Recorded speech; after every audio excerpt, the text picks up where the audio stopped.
بصير بالعباد. إلهي أنطقني بالهدى والهمني التقوى برحمتك يا أرحم الراحمين.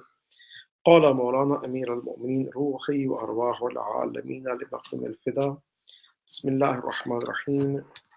فإليك يا ربي نصبت وجهي وإليك يا ربي مددت يدي فبعزتك استجب لي دعائي وبلغني مناي ولا تقطع من فضلك رجائي واكفني شر الجن والإنس من أعدائي يا سريع الرضا اغفر لمن لا يملك إلا الدعاء فإنك فعال لما تشاء برحمتك يا أرحم الراحمين. صلوات. اللهم صل على محمد.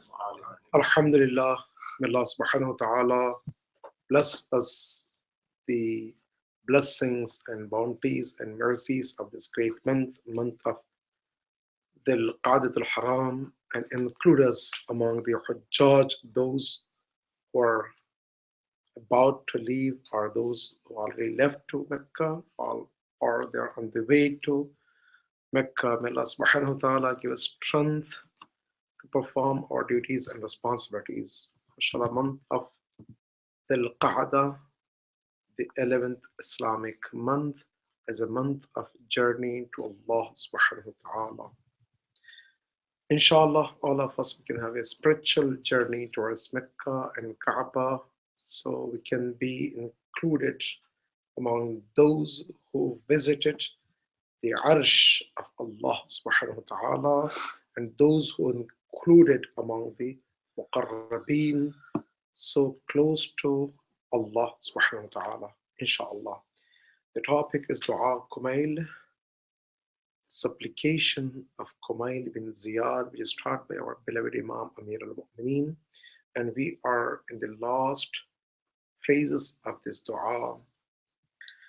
Our beloved Imam Amir al-Mu'mineen, he started this dua with the name of Allah, and he started calling Allah subhanahu wa ta'ala with the beautiful name of Rahmatika allati wasi'at kulla shay, with your mercy which is covered everywhere. And then Imam Ali alayhi salam, he mentioned the root causes of our problems and so on and so forth. Although this dua is in the form of the prayer to Allah subhanahu wa ta'ala, but the one who wants to supplicate to Allah subhanahu wa ta'ala, if he or she comprehend deeply, they can get the complete idea of being servited to Allah subhanahu wa ta'ala and how we should submit ourselves to Allah subhanahu wa ta'ala. And reach to this point that وَجْعَلْ لِسَانِي بِذِكْرِكَ لَهِجًا وَقَلْبِي بِحُبِّكَ مُتَيَّمًا. Our beloved Imam Amir al-Mu'minin, he said, "O Allah subhanahu wa ta'ala, protect me with your mercy and make my tongue, speaking power, expression power, all together towards the remembrancing of you so I can contain myself. وَقَلْبِي بِحُبِّكَ مُتَيَّمًا, and my heart should be completely geared towards your love. وَمُنَّا عَلَيَّ بِحُسْنِ إِجَابَتِكَ, and bless me with your great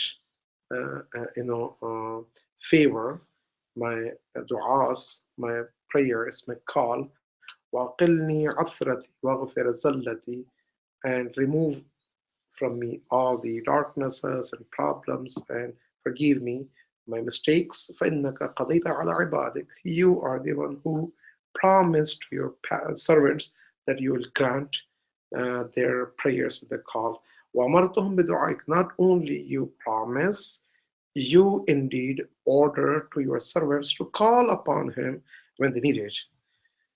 وَضَمِنْتَ لَهُمُ الْإِجَابَةَ, and you are the one who guaranteed that if they call, you're going to take care of their request.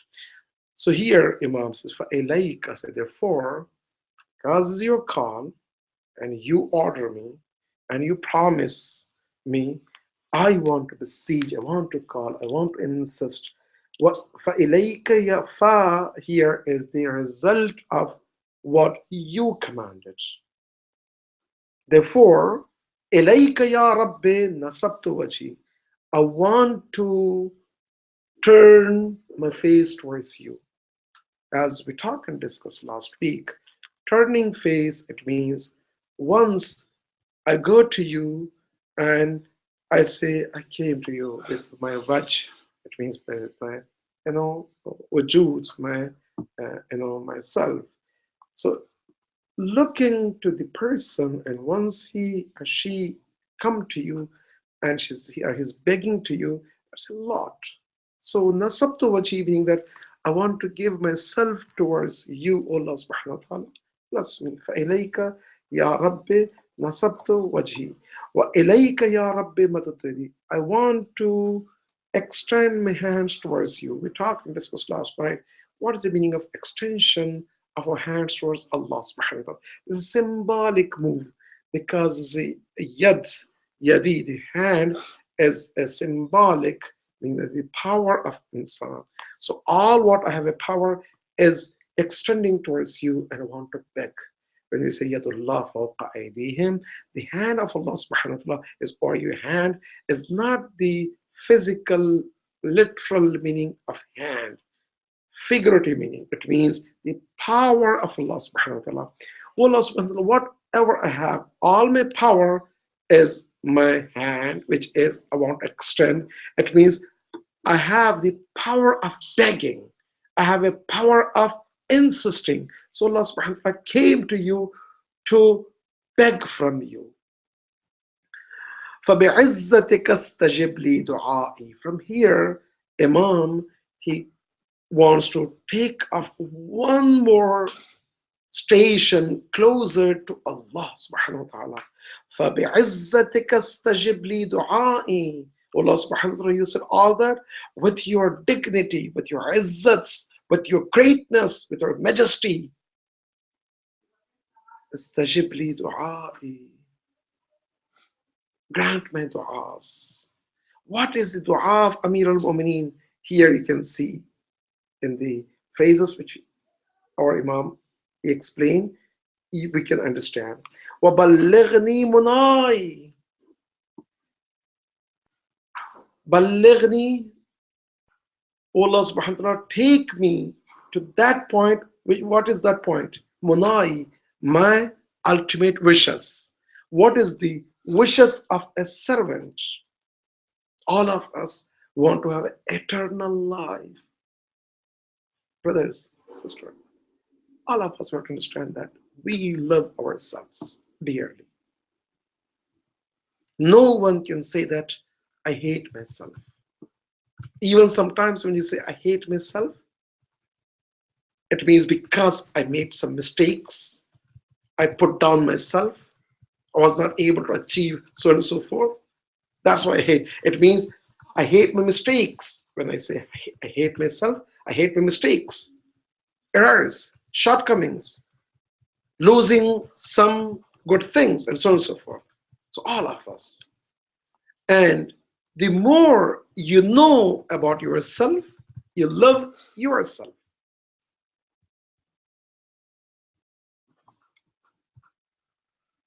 Right? So what is the meaning of loving ourselves?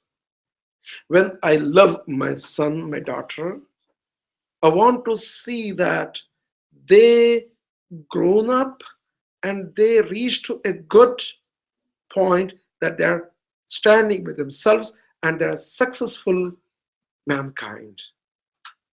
So that's the ultimate love towards my daughter, my son. So that's why because of my love, I want to spend. Because of my love, I want to teach them. Because of my love, I want to nurture them.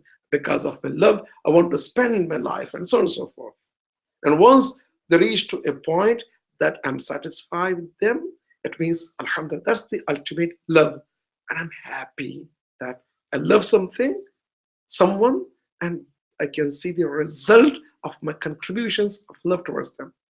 So that's all of us. So the more I know myself,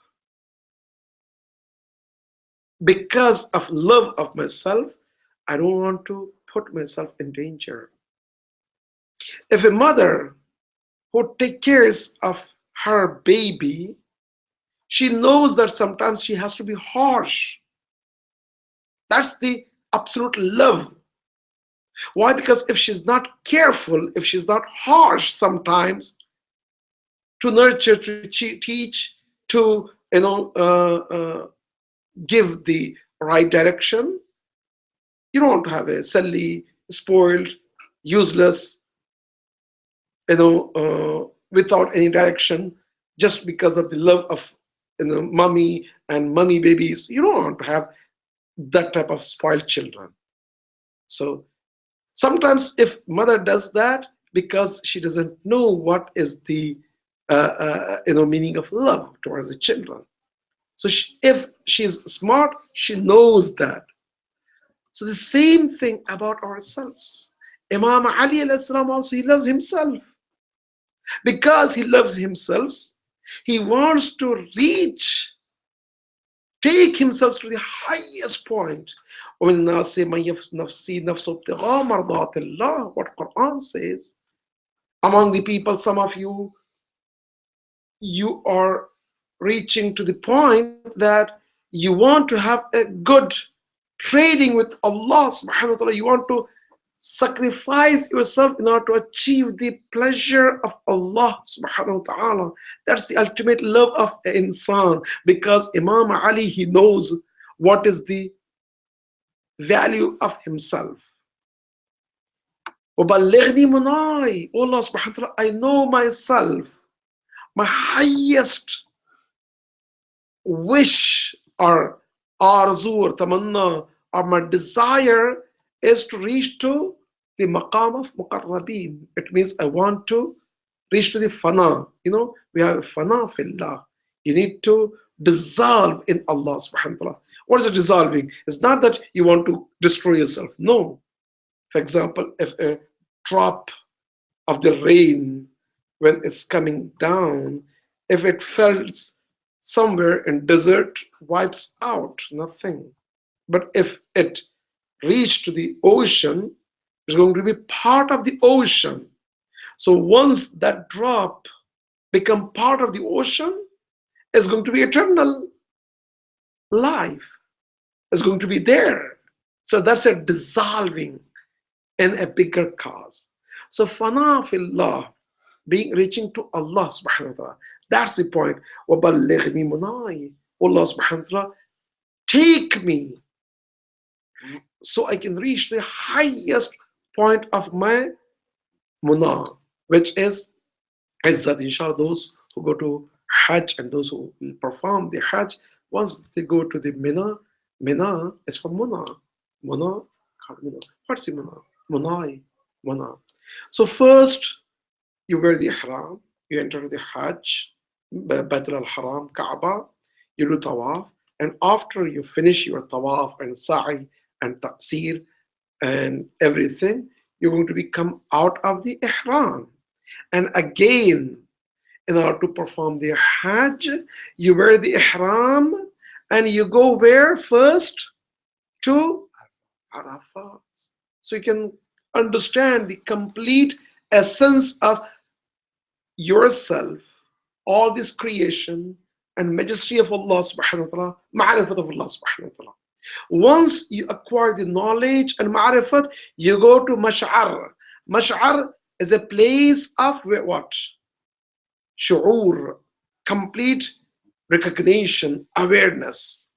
You have the knowledge and complete awareness and recognition, and then you go to Mina. What you do in Mina? First, you disassociate yourself from the evil. That's why you throw the pebbles to shaitan. After you throw the pebble to shaitan, which is a symbol of disassociating with the shaitan, that I am not like shaitan. Then what you do? You go and sacrifice. Practice the sacrifice of Ibrahim ala nabiyina alayhi alafu tahatatna. It means whatever you have, you want to sacrifice. And then what you do? You sacrifice your beauty, which is you want to shave your head. Once you do that, You complete Haji. Why? Because you reach to the Muna. So that's where called Qad wasalta ila Muna. So here Imam Ali says what? وَبَلِّغْنِي مُنَاي. Allah subhanahu wa ta'ala, take me to that point so I can have all the bounties and blessings. وَلَا تَقْطَعَ مِنْ فَضْلِكَ رَجَائِي. What a beautiful sentence. Allah subhanahu wa ta'ala, don't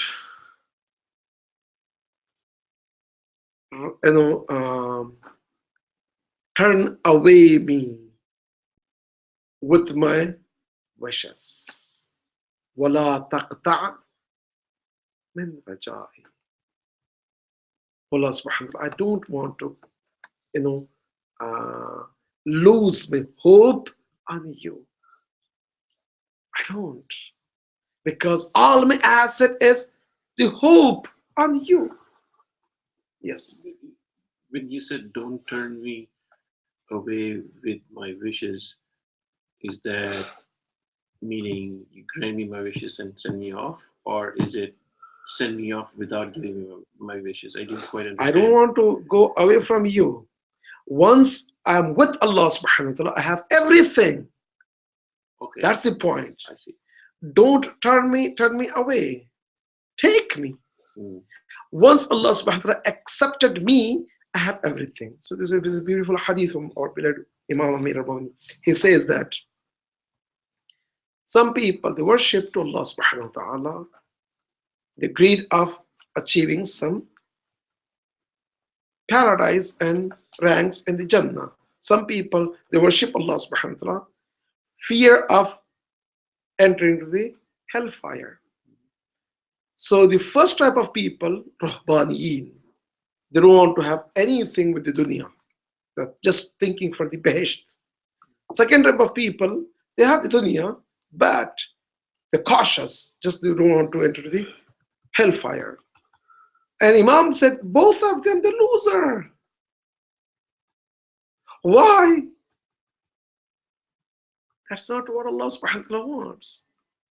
What's the real one? Those who worship Allah subhanahu wa ta'ala because Allah subhanahu wa ta'ala is worthy of being worshipped. And once they are with Allah subhanahu wa ta'ala, فَلَهُمِ الْأُقْبَى وَالدُّنْيَا وَجَنَّةُ الْمَعْوَى. They can get the paradise, they can have the dunya, and they can have a mawla, Allah subhanahu wa ta'ala, everything. They can get everything.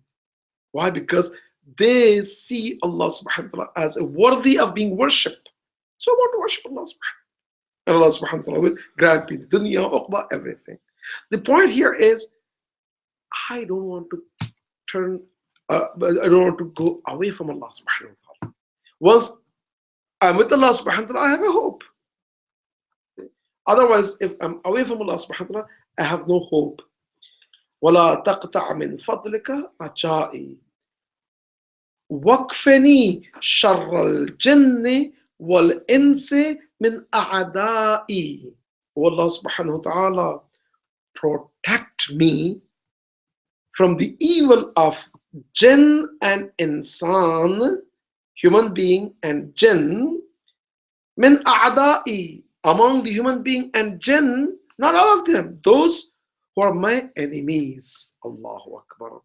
You have three types of enemies. One is open enemy. One is general enemy. One is hidden enemy. Open enemies, for example, once someone is fighting with you, they don't like you, for whatever reason. So their evil is different. And you can assist, you can gauge, you can, understand, you can plan for that. So Imam Ali is not targeting that group because you can protect yourself because someone is open enemy and you know that from where he can come, how can he attack, you can, have some plans yourself. Imam is not talking about that. The second one is general enemies. Could be, yes, general enemies, kuffar, mushrikeen, those, who have the, like maybe they're not the direct enemies, but they're kind of indirect enemies. So their deception could be a wider than one can imagine because you cannot assist. Okay, that's also is something you can just in general understand. But the third type of enemy is those who are hidden enemies. You can't see them as a general enemies or open enemy who wants to attack to you, but the hidden enemy. So those hidden enemies, Allahu Akbar, could be yourself, could be the khannas which penetrate in our hearts, could be our beloved friend or beloved ones, our relatives, could be anyone we don't know. And we have a hadith and riwayat that a best friend is the one who can take you to Allah subhanahu wa ta'ala. And the worst friend, the one who's taking you away from Allah subhanahu wa ta'ala. And could be you're investing in a person, he, she is a good, awesome, everything, but he, she is making you go away from Allah subhanahu wa ta'ala. There is an evil of what? Being away from Allah subhanahu wa ta'ala. Imam Ali Islam, when he got married with his wife, Holy Prophet said, Kayfa asbahta? How do you feel now after marriage? Perhaps it was honeymoon, whatever you can call it. Imam Ali Islam, so what he said? He said, Wajadtuha mu'inan ilallah.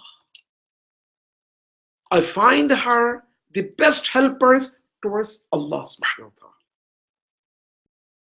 I find her as a best helper, partner, and friend who can take me towards Allah subhanahu wa ta'ala. That's the main criteria. Okay? So, enemy is that. So, what about the jinn? Jinn is an evil? No, jinn in principle is not evil. But the evil of jinn comes from two ways. One is shaitan, because in the shaitana, min jinn. Shaitan is from the origin of jinn. That's one. The second one is the jinn, which is kind of controlled by insan, and insan can send that jinn to destroy you. We have this big discussion. I don't want to enter in that. Yes, there's a possibility that some people among the jinn, the insan, they can control some of the jinns, and those jinn can create a problem to you. As Quran says in Surah Al-Jinn, يَعُوذُونَ مِنَ الْإِنسِ إِلَى الْجِنِّ. Some of the jinn, they can come and control it insan, or vice versa. So that's the evil is coming from that side. So in general, in nutshell, yes, jinn is a creation of Allah subhanahu wa ta'ala. We don't have to worry about that because Allah subhanahu wa ta'ala created us muhafiz and qareen, or protector. Even if I'm alone, no jinn can attack me. Why? Because I'm protected by my own bodyguards, which Allah subhanahu wa ta'ala created me. Muhafiz, qareen. They can protect me if I enter to any place, even I'm alone, I'm protected by jinns. But sometimes, why we have a hadith and riwayat that sleeping in your home alone is makruh.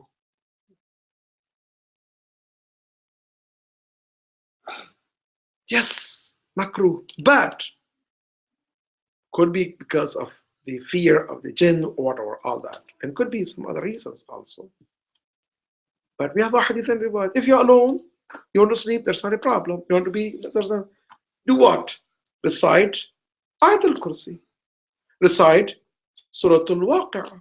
Recite Suratul Yasin. Call Adhan. Once you call Adhan, you're inviting angels to protect you. By recitation of Suratul Yasin, you're going to have an army of angels, those who can protect you. If you recite 5 times Ayatul Kursi, Allah subhanahu wa ta'ala will send you an army of the Muhafiz and Qareen and angels, those who will protect you from the attack of jinns. Yes, you can. And also, sometimes hawadith or accidents and here or there, the evil is there. But for example, while you're driving, you need to be cautious. Wahfidni, Allah subhanahu wa ta'ala protect me. But sometimes out of my control. That's what you do. You ensure yourself to Allah. So this dua is to protect us. So all that is because you remember Allah subhanahu wa ta'ala and you rely on Allah subhanahu wa ta'ala. Allah subhanahu wa ta'ala will protect you. So there is a shar, evil in the human being, among the human being and also jinn. And then Imam says, Ya Sari' al-Rida. Ya Sari' al-Rida. Oh, the one who is very soon to be pleased. Sometimes, Ya Allah, if I made a mistake towards my friend, it's going to take a year sometimes, a month sometimes, days, I don't know, weeks. I have to please, I have to beg, I have to beseech, I have to plan, I have to talk. If there is a mistake between husband and wife, sometimes things, may Allah subhanahu wa ta'ala give strength and tawfiq to forgive each other. It's difficult sometimes because once you got hurt deeply, it's difficult. But when it comes to Allah subhanahu wa ta'ala,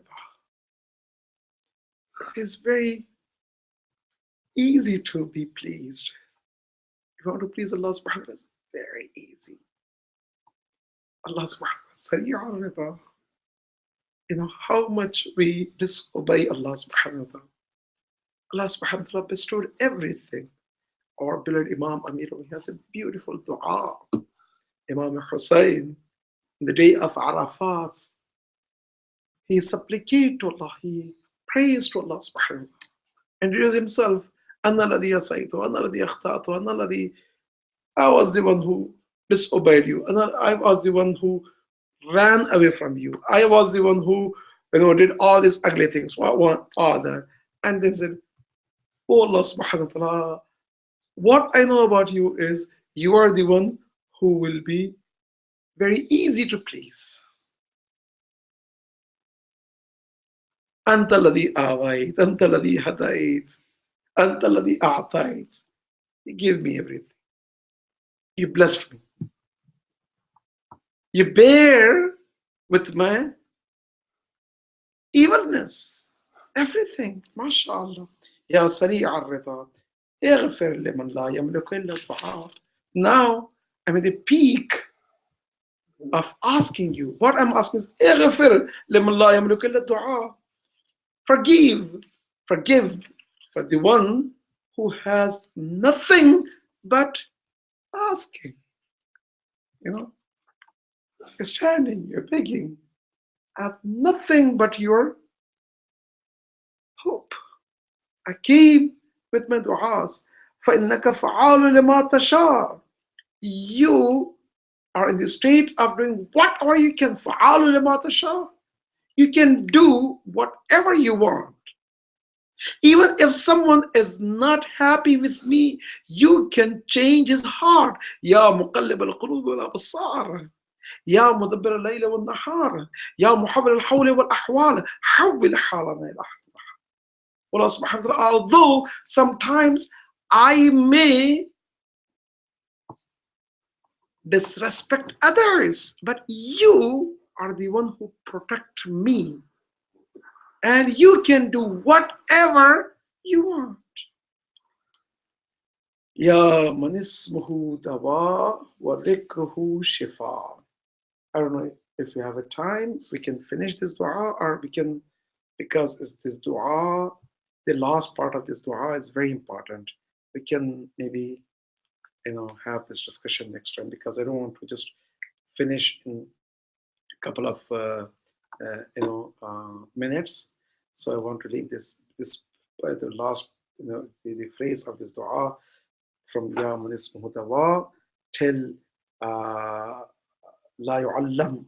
is very important. Although it's going to be three or four sentences, but has an ocean of mahrifats and knowledge. So I want to leave that for next time, inshallah. Please cite as salawats. Allahumma salli ala Muhammad. Any question? On that last point, sometimes I may disrespect others, but you always protect me. Is that what you're trying to say? No. No. You always protect me by No. changing their heart and Oh. by, putting some, love and rafats in their hearts towards me. For example, we have two friends, two colleagues, two roommates, the spouse. Okay, once we are fighting, sometimes that's deal done. Khalas. There's no coming back. There's no return. All of a sudden, you see that the other party, although you disrespect him or her, they will come to you. So, okay, no problem. Let's start new era of our life. And you will amazed that why this happened? Because Allah subhanahu wa ta'ala changed the hearts and minds of the people. And Allah subhanahu wa ta'ala has that leverage. Indeed, sometimes Allah subhanahu wa ta'ala, by hiding our illness, evilness, is protecting us. Because if everyone knows what I am, I don't know, they will be, they will run away or the chaos. So Allah subhanahu wa ta'ala will shield that and conceal my mistakes. And by concealing my mistakes, is protecting me.